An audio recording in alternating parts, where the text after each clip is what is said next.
Taylor Sheridan fans assemble. You know I'm no stranger to criticizing Taylor when it comes to his shortcomings and poor choices as far as the Yellowstone franchise is concerned, but let's admit it, if there's anything this man knows, it's how to create gripping TV shows with extensive storylines and even universes. And even though he somewhat botched the Yellowstone franchise, when it comes to new shows, Taylor is still thriving.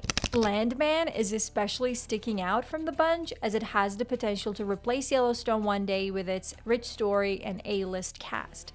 And now it's officially returning with its second season, which will have a new cast, a new plot, and a bunch more twists that none of us saw coming in season 1, so let's talk about it. If you didn't know, Paramount CEO Chris McCarthy made an announcement during a Paramount Global earnings call and confirmed that Landman is officially returning to the screen with its second season.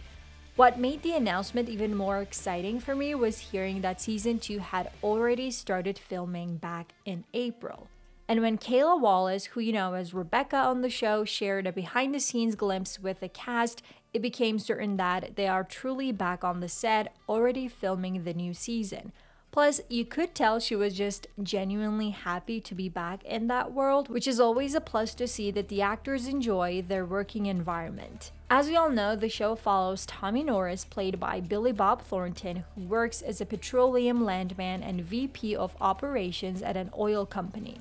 But that's really just the tip of the iceberg. Season 1 takes us through this weird and fascinating world where people are either chasing massive wealth or trying to just survive.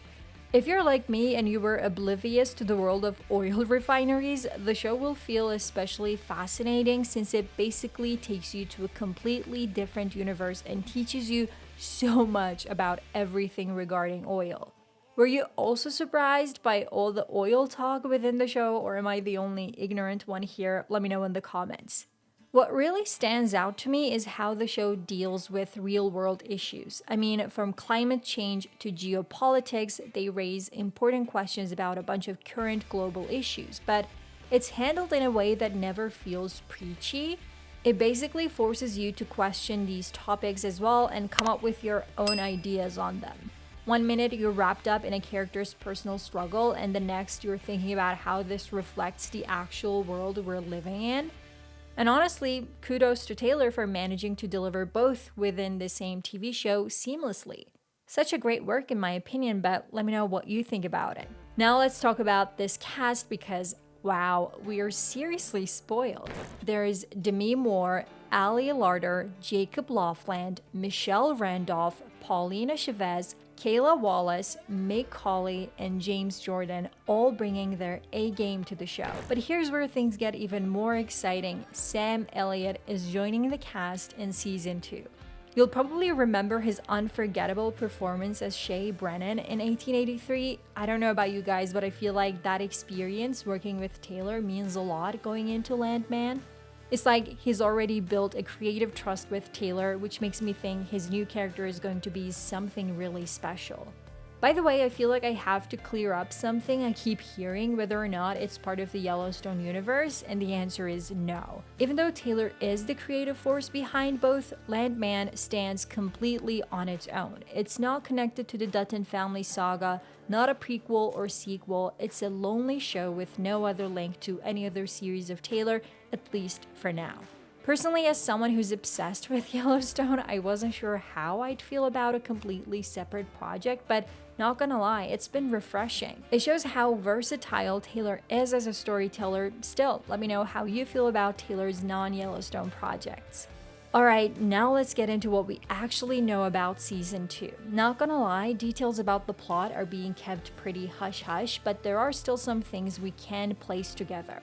First, we know that Tommy Norris is about to face some major changes. With John Hamm's character Monty Miller now out of the picture, Tommy is stepping into a bigger leadership role at MTEX, so he's no longer just navigating operations, he's got to deal with the politics, the people, and the pressure of keeping everything afloat. Billy himself talked about this shift in a recent interview. He said, "Last year we had every episode when we started, we do not this year. We've only seen about half of it. I can tell you this much, I'm loving this season. The relationships are really growing and gelling, not only as actors but with the characters. There are also behind the scenes rumors regarding Demi's character Cammy having an affair with Tommy, which would be kind of scandalous considering that she just lost her husband. But honestly, I ship Tommy with Cammy more than I ship him with Angela, so no complaints there. But tell me, who would you like to see Tommy with in the end? Either way, we know that season 2 is dropping in November 2025, and let's acknowledge the fact that how rare it is for a show of this scale to come back so quickly. I mean, when do we ever see any show releasing a new season without giving it at least a 2-year gap these days? Just yesterday, I lashed out at HBO for making us wait 2 years for only 7 new episodes of The Last of Us. And you won't believe this, but The Bear released 3 seasons and will release 1 more during the time between Stranger Things seasons 4 and 5. That's crazy. Anyway, clearly Taylor, who is notorious for delaying writing new seasons for his shows, is especially passionate about this series, which makes me even more excited for the new season, but let me know what you think. And watch this video to learn more about Kevin Costner's new bankruptcy announcement.